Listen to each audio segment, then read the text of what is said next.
Good morning Vietnam! Voici un film absolument culte avec le regretté Robin Williams.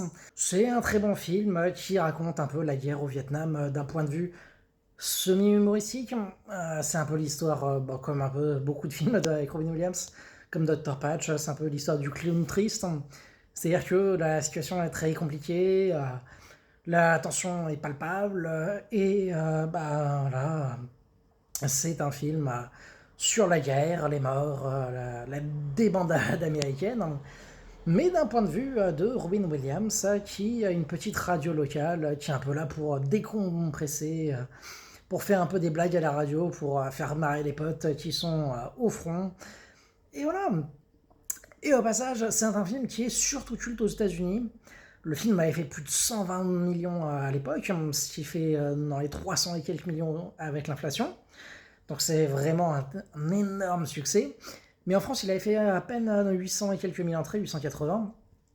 Et un sacré écart en termes de popularité, puisque un film qui fait dans les 300 millions, c'est au moins 3 ou 4, voire 5, 6, 7, 8 millions d'entrées en France.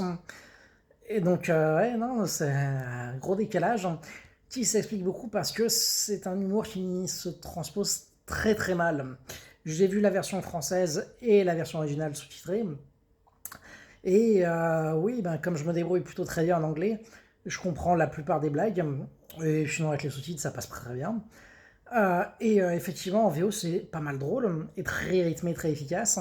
En français, ça essaye de choper le rythme, mais en termes de blagues, ça, non, c'est raté. Donc pour moi, la VF est ratée. Et si vous aimez le film, malgré ça, c'est bizarre. Et je vous conseille de, en tout cas, forcément de le regarder en VO. Et bon, voilà. C'est un bon film, hein.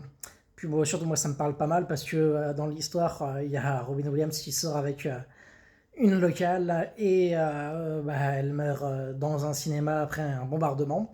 Ce qui est exactement la chose qui est arrivée à mon grand-père à l'époque avec sa fiancée vietnamienne. Et ben, t'inquiète pas grand-père, moi je l'ai fait, je me suis marié avec une vietnamienne. Voilà.